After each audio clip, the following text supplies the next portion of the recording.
कोकणामध्ये जत्रा वगैरे असतात ते लेट नाईट चालतात 2-2, 3-3 वाजेपर्यंत. तर आजोबा तिथून आय थिंक सो येत होते घरी येताना त्यांना काहीतरी झपाटलं. एका कुठच्या तरी झाडावर जाऊन बसले. 2 ते 3 दिवस झाडावरच होते. देवाकडे गेले, त्यांनी तिथे नारळ वगैरे ठेवला. नेक्स्ट डे ते घरी आले आणि मग ते असं बोलत होते की ह्या कथा मनोरंजनासाठी आहे. काही लोकांचे अनुभव व काही पूर्णपणे काल्पनिकही असू शकतात. त्यामुळे कृपया यांना मनोरंजन म्हणून घ्या. या कथा आपल्या संस्कृतीचा एक भाग आहे. अगदी लहानपणी आजी आजोबांनी सांगितलेल्या गुड गोष्टींसारख्या. आमचा हेतू कोणत्याही प्रकारची अंधश्रद्धा किंवा भीती निर्माण करणे नाही. तू एक आजोबांची तुझी गोष्ट सांगत होतास, काय झालेली आजोबांबरोबर? आजोबांचं असं होतं ना की आजोबा माझे फार्मर होते. ठीक आहे. तो लेट नाईट वगैरे असे घरी यायचे आणि तुला तर माहितीच आहे की आपल्या कोकणामध्ये बेसिकली जत्रा वगैरे असतात ते लेट नाईट चालतात 2-2, 3-3 वाजेपर्यंत. काय सकाळपर्यंत पण चालतात. ओके, नाटक वगैरे असेल तर. बरोबर. तर आजोबा तिथून आय थिंक सो येत होते घरी आणि घरी येताना त्यांना काहीतरी झपाटलं तर ते एका कुठच्या तरी झाडावर जाऊन बसले. ते नॉर्मली आय थिंक सो 2 ते 3 दिवस झाडावरच होते. आम्ही म्हणजे माझे आजी वगैरे त्यांनी खूप शोधण्याचा प्रयत्न केला पण त्यांना ते भेटलेच नाही. बट मग ते असं कुठच्या तरी देवाकडे गेले. त्यांनी तिथे नारळ वगैरे ठेवला आणि त्यांना सांगितलं की असा माणूस आहे की म्हणजे भेटत नाही आहे, तर ते कुठे तर तू हे कर. तर ते ऑटोमॅटिकली नेक्स्ट डे ते घरी आले आणि मग ते असं बोलत होते की मी तुम्हाला बघू शकत होतो तुम्ही कुठे जाताय, काय करताय, पण तुम्ही मला बघू शकत नव्हता. आणि ते पण असं घराच्या आजूबाजूच्याच झाडावर होते लपून बसलेले. बापरे. हे एकदा ना म्हणजे मी माझ्या मित्राकडून पण ऐकत होतो गोष्ट. जो अंबिकेश म्हणून मित्र आहे त्याच्याबरोबर झालेलं हे. तर त्याची जी आजी आहे ना, म्हणजे त्याच्या गावी कोकणात, ते लोक कोकणातलाच आहेत पण. तर झालं असं होतं ना की त्याची आजी होती ना, तर ती पण एकदा शेतात वगैरे गेलेली, म्हणजे जे रानात वगैरे जातात ना, रानात वगैरे जाऊन काम वगैरे करून असायची. एक दिवशी काय झालं की ती आजी अचानक गायब झाली. घरी होती काम करू संध्याकाळच्या वेळी आणि माहिती नाही अचानकच कुठे गेली, काय गेली माहिती नाही. त्यांनी रात्रभर वाट बघितली की येईल. रात्रभर आली नाही. मग त्या लोकांनी शोध चालू केला की बाबा कुठे आहे, काय आहे, शोधायला गावातले वगैरे घरातले लोक गेले रानात वगैरे, कुठेच नाही सापडली. आणि त्यांनी इथे तिथे सर्वीकडे शोधलं. आता घरचं कोण म्हातारा माणूस जातं तर ऑब्व्हियसली तेच तसंच झालं. तिथे इथे तिथे सगळीकडे शोधलं, पोलीस कंप्लेंटही केली. तर 3 दिवस ती आजी काही आलीच नाही. 3ऱ्या दिवशी त्या आजीला जो गावातला एक माणूस होता रानात गेलेला, आजीला त्याने रानात बघितलं आणि ती पूर्ण नग्न अवस्थेत, कपडे वगैरे काहीच नव्हते, तिथे होती आणि ती बेशुद्ध पडलेली तिथे. आणि तिच्या हातात एक पाण्याची बॉटल, म्हणजे हे असते ना मोठी पाणी असतो ना, त्याची बाटली होती बाजूला, बस तेवढंच. जेव्हा त्यांच्या घरातले सर्व लोक गेले रानात वगैरे आणि आजीला परत घरी आणलं ना, शुद्धीत वगैरे आल्या, मग विचारलं त्यांना, तर त्यांचं असं होतं की मला काही म्हणजे समजलंच नाही. म्हणजे संध्याकाळ झाली, मी देवपूजा वगैरे केली आणि मग त्याच्यानंतर मी स्वतःहूनच मला असं वाटलं की मला कोणतरी बोलवतंय आणि तिथे गेली. आणि मग तिथे जाऊन ती 3 दिवस झाडाला लटकून होती. ती बोलते मला तुम्ही स्पष्ट दिसत, जसं तू बोललास ना, तिला कळत होतं ती तिथे आणि ती आवाज देण्याचा प्रयत्नही करत होती, बोलवण्याचा प्रयत्न करत होती की मी तुम्हाला बोलवतो पण तुम्हाला काय ऐकलं. हा, त्यांचं पण तेच झालेलं की ती बोलवते, आवाज देते लोकांना, खाली जाताना लोक दिसत आहेत पण ते कोण ऐकतच नाहीये. आणि काय माहिती काय होतं, बेबी शिक्षा होती काय होतं, पण जातेवेळी तिने एक पाण्याची बॉटल नेलेली सोबत. तिला काय शुद्ध नव्हती पण ती हिप्नॉटिझम वगैरे असतं ना, तसं झालं की ती एक वेगळ्याच झोनमध्ये गेली. पण जाते ती पाण्याची बॉटल वगैरे नेली, तसं होतं. तर काय माहिती काय होतं, पण 3ऱ्या दिवशी परत आली आणि तसं. तर ते सेम गोष्ट होती. आता असं म्हटलं, आता तुम्ही ह्याला विचारलंय काय पण पकवू नको, ते बोलते माझ्या घरी विचार कोणाला, पण तसंच झालेलं. आणि आजी का म्हणून अशी जाईल आणि अशा अवस्थेत का तिथे राहील. आता जी मुलं वगैरे असतील ते मस्करी करतील, मुलं जे असतात ना, मी हे बघितलं, मी ते बघितलं, मी असं, ते खोटं बोलतील. पण हे घरी अशी सिच्युएशन कोण कशाला बनवेल खोटं. आता जे झालं आमच्यावर ते आम्हाला माहिती आहे. तर मी तसंच काय तुझ्या आजोबांबरोबरही झालं असेल. माझ्या आजोबांचा असे एक्सपिरियन्स आहेत की त्यांनी जे आपण बोलतो की महाराष्ट्रामध्ये लेजेंडरी भूत आहेत, म्हणजे मान कापा वगैरे, त्यांना लेजेंडरी असं बोललं जातं. खूप अर्बन लेजेंड्स आहेत ते. सो ते त्यांना पण दिसायचे आणि आय थिंक सो तो असा धावत येत होता रस्त्यावरून. सो माझ्या आजोबांनी त्यांना बघून कॅक्टसच्या फेन्समध्ये उडी मारली आहे त्यांना बघून.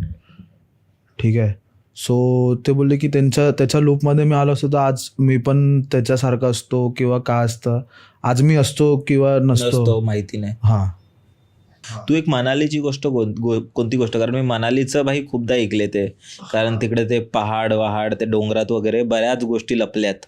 हां, मनालीमध्ये असं झालेलं ना की आम्ही सगळे स्नो पॉईंटला गेलेलो सगळे फिरायला सकाळी. अच्छा, म्हणजे मॉर्निंगला फिरून वगैरे आलो.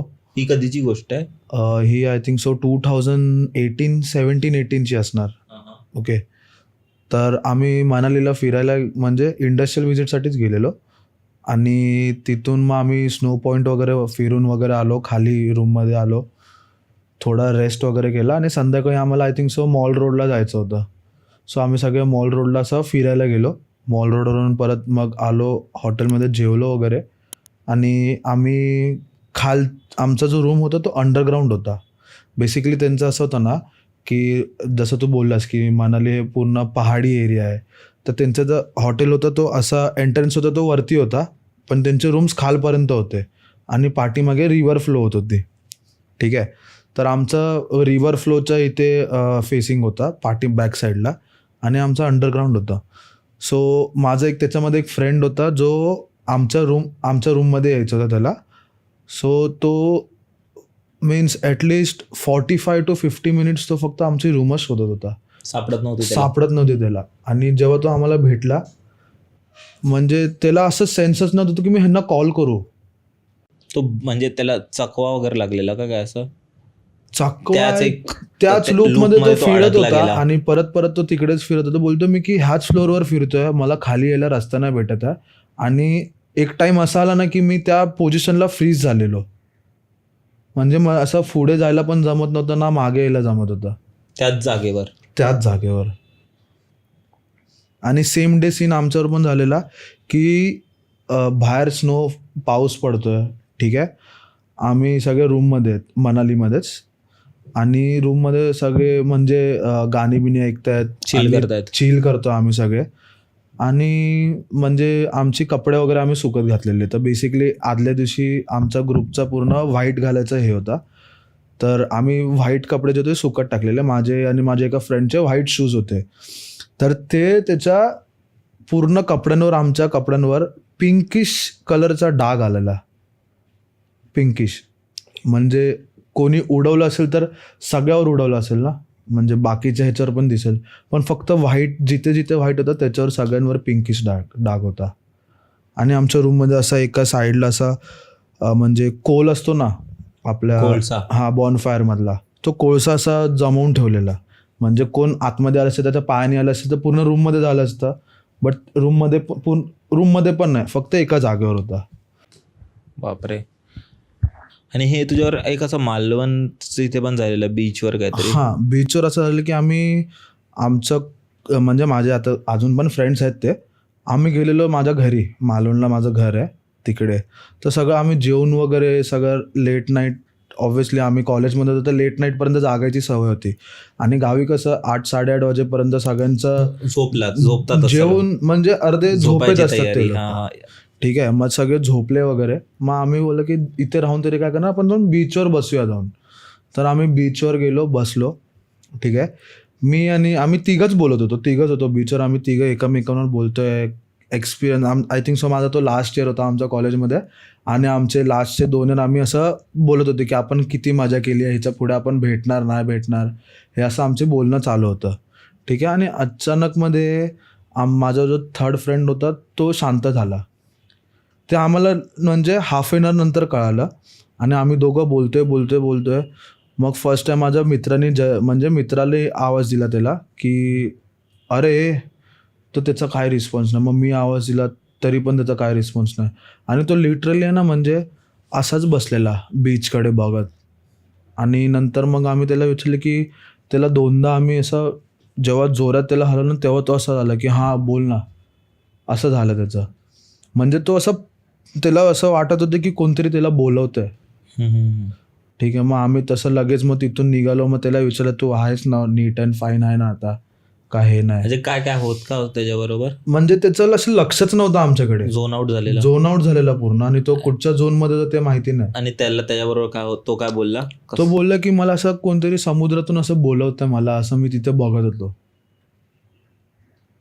आणि त्याला विचारलं कोण बोलवतं, तो बोलतो ते मला कळत नव्हतं, मला ते स्ट्रक्चर वगैरे कायच नाही, फक्त मला एवढं होतं की मी असं समुद्राकडे बघतोय आणि तो मला बोलवतो, तर मी आता असं म्हणजे उठायचा मी प्रयत्न करतोय पण मला उठायला पण जमत नाही, मी तिकडे तसं स्टक अडकून राहिलोय. मग तेवढ्यात मग तो बोलतो की मग तुम्ही मला बोलवलं, मग तेव्हा मला असं मी त्या झोनमधून बाहेर आलो.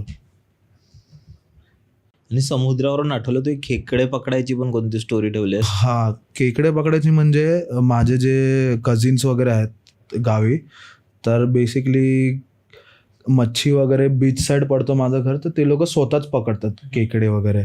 तर ते लोक खेकडे पकडायला एका जागेवर गेलेले आणि बरोबर त्या टायमाला ते बोलतात की अमावस्याच होती बरोबर, ठीक आहे, आणि भरती पण चांगली असते खाडीमध्ये किंवा समुद्रामध्ये.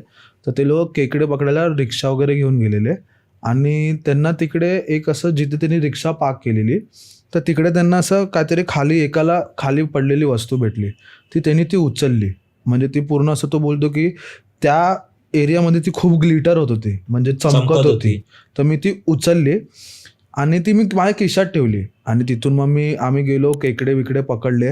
तर खेकडे पकडत असताना ना त्यांची जिकडे रिक्षा त्यांनी पार्क केलेली, ती रिक्षा ऑटोमॅटिक स्टार्ट व्हायला लागली, गाणी बिनी वाजायला लागले रिक्षामध्ये. हे लोक तिकडे खेकडे पकडतात. मग हे लोक परत रिक्षाकडे गेले, बघतात तर चावी तर ह्यांच्याकडे, तर रिक्षा कशी स्टार्ट होणार.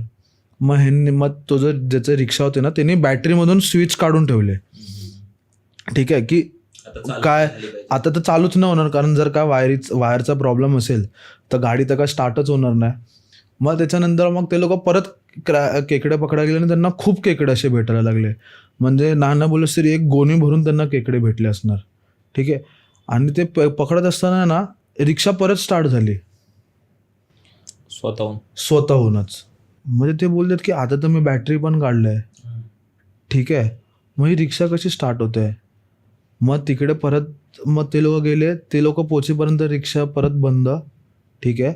मग ते बोलले की आता कोण म्हणजे इथं आजूबाजूला कोण असं मस्ती करणारं असेल तर एक जण इकडे थांबूया आणि असं ॲक्टिंग करूया की सगळे तुम्ही जात आहेत. तर एक जण तिथे लपून बसला, ठीक आहे, आणि बाकीचे सगळे गेलेत आणि तो जो एकटा बसलेला होता त्याच्या समोरच रिक्षा परत स्टार्ट झाली.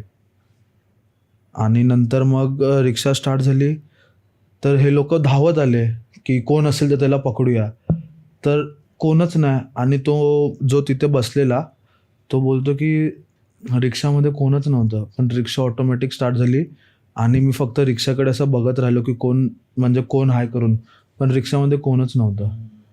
मग त्या लोकांनी घाबरून मग तिथून निघत होते ते लोक, तर रिक्षाचे लाईट्स वगैरे बंद, ठीक आहे. त्या लोकांनी मोबाईल टॉर्च चालू केला रस्त्यावर बघायलासाठी, मोबाईल टॉर्च पण चालू होत नव्हते.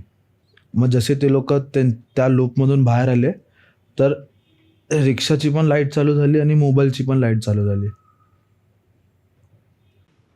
काय होतं ते भाई? ते माहिती ना काय होतं, बट ते बोलतात की तो आमच्या लाईफमध्ये खूप वेअर्ड इन्सिडेंट होता. म्हणजे जिकडे आम्ही बॅटरी सॉकेट पण काढले तरी पण आमची रिक्षा चालू होते. आणि बोलतो मोबाईलमध्ये तर भाई 2 मिनिटात तर लाईट चालू व्हायला पाहिजे, त्या टायमाला तर कीपॅड. आता ही गोष्ट आय थिंक सो 7-8 वर्ष अगोदरची गोष्ट. तेव्हा मोबाईलमध्ये एवढे फॅसिलिटीज नव्हते फ्लॅश लाईटचे वगैरे. तेव्हा त्यावेळी लोक डब्बा फोन पण डब्बा फोनमध्ये समोर फ्लॅश यायचे, समोर लाईट यायची, टॉर्च लाईट यायची.